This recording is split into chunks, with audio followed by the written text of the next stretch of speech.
Dividend growth ETFs have been a main component to my dividend growth success. And as time goes on, I find myself more and more interested in setting up a long-term portfolio with high-quality dividend growth ETFs and allow my portfolio to compound all on its own, so to speak. So much so that if you were to ask me what I would do if I could go back in time 7 years ago from when I first started investing in the stock market, I would honestly say that I would have built a foundational dividend growth portfolio with only a few high-quality dividend growth ETFs instead of single stock picking and making so many mistakes along the way like I've done. Now, dividend growth ETFs are great because of the diversification, the strategy, and the overall hands-off approach they offer. But in this video, we're going to go through which 3 dividend growth ETFs I think have massive potential from here and onwards throughout the next year and beyond. Now stick around, make sure to drop a like down below and subscribe if you want to see more content like this in the future. Now quickly, before we dive into these 3 different dividend growth ETFs that I think might offer massive buying opportunities,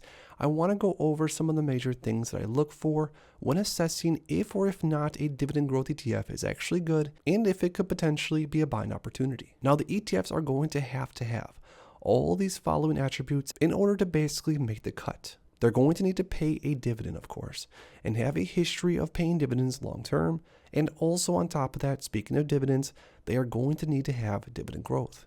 Dividend growth will allow the ETF's dividend to not only keep up with inflation over time, but hopefully even outpace it long into the future. Now also, these ETFs are obviously going to have a strong solid basket of holdings, and lastly, they're going to need to have a low expense ratio. So that brings us into the first dividend growth ETF that I think is offering a massive buying opportunity for investors willing to weather the storm and an investor that wants to hold on to something long term. The first ETF I'm talking about is the Vanguard Dividend Appreciation Index Fund, or ticker symbol VIG. Now, VIG definitely crosses off everything I personally look for when it comes to picking a good, solid dividend growth ETF. The fund has had some massive historical price appreciation. Considering around 10 years ago, the ETF was trading at around $78 per share, now doubling that, and that's not even including dividends, of course. Now, VIG has held up pretty decent over the past year. Year to date, it's actually up 4.27%, and over the last year, it's up just over 11%.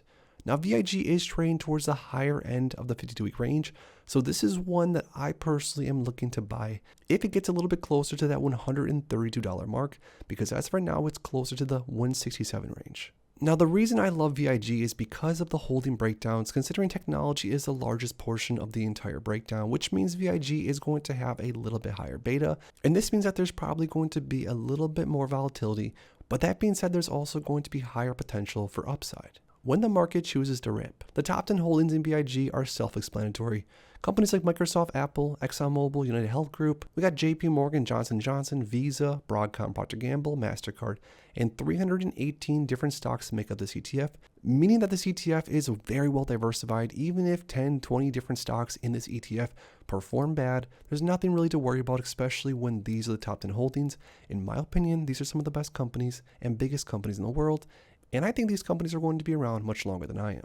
Now, another important aspect, like we said, is expense ratio, and VIG's expense ratio is 0.06%, which is pretty much in line with all ETFs in this sort of category. Now, the dividend is another thing I love about this ETF. It has a starting dividend yield of somewhere around 1.94%, with $3.11 being paid out over the last 12 months.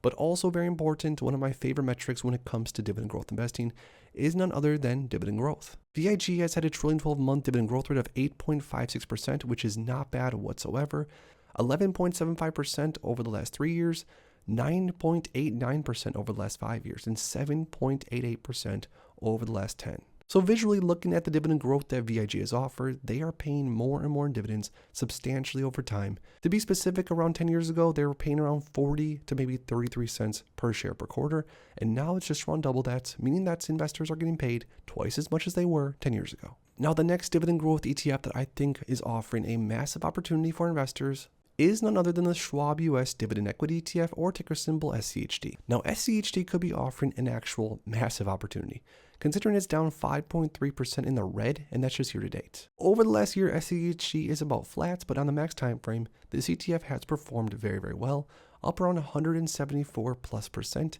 over the past 12 or so years, and that's not including dividends. Now, looking a little bit closer to where SCHD is currently trading, it's trading sort of towards the lower end of the 52-week range at $71 and some change. 65.96 being the low, and 79.49 being as the high. So could SCHD turn around and start moving back up towards the 52-week range high? In the next 1 or 2 years, I personally think it could. Now, SCHD has a great basket of holdings with some of the best stocks in the market. The portfolio tracks an index that has around 100 different stocks, and because of holding breakdown specifically, SCHD has not had that hot of a year.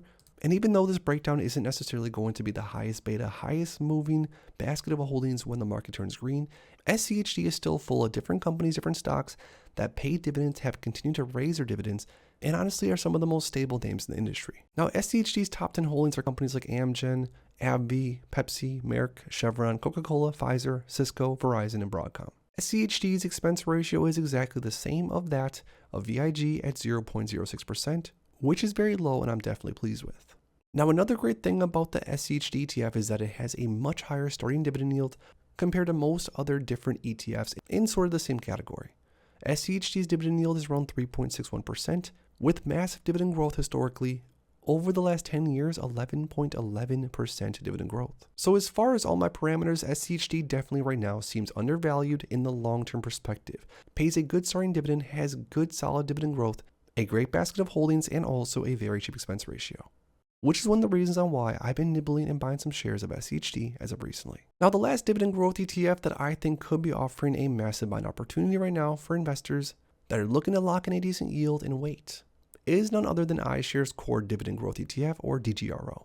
Now, DGRO has not had the best year whatsoever, up 1.62% year to date, but on a longer time frame up 5.69%, and over the last 10 or so years up around 101%, not including dividends.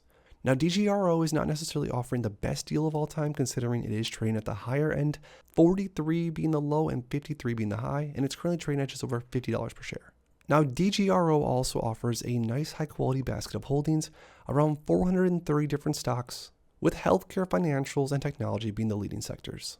The top 10 holdings are Microsoft, ExxonMobil, JP Morgan, Johnson & Johnson, Apple, abbvie, Chevron, Pfizer, Procter & Gamble, and the Home Depot. Now, throughout all 3 different ETFs that we looked at today, I might have to say that the top 10 holdings of DGRO might be my favorite basket of holdings. Now, DGRO's expense ratio is going to come in as the highest out of the 3 ETFs we looked at 0.08%, but overall still very low relatively speaking. Now, DGRO's dividend yield comes in somewhere sort of in the middle range at 2.39% trailing 12-month dividend yield, but some massive dividend growth, even the largest trailing 12-month compared to all 3 ETFs we went through today. Now, DGRO has not been around as long as the other 2 ETFs that we went through in this video, but just around 10 years ago, DGRO was paying around 17 cents, 9 cents, 17 cents per share per quarter, and now as of recently is paying 33 cents, 30 cents, and 26 cents per quarter, making the dividend about doubled in the last 10 years. So there we have it. Those are 3 different high-quality dividend growth ETFs that I think could potentially offer massive opportunities for investors willing to weather the storm of whatever volatility we see over the next year or so. But now I want to hear from you guys down below when it comes to dividend growth investing and dividend growth ETFs. Out of all 3 ETFs we went through in this video, if you could only hold on to one forever, which one would it be and why? Comment down below. If you enjoyed this video, make sure to please drop a like on it and subscribe for more future content like this. Thanks as always for stopping by, and if you are interested in investing, make sure to check out these recent videos I posted right here.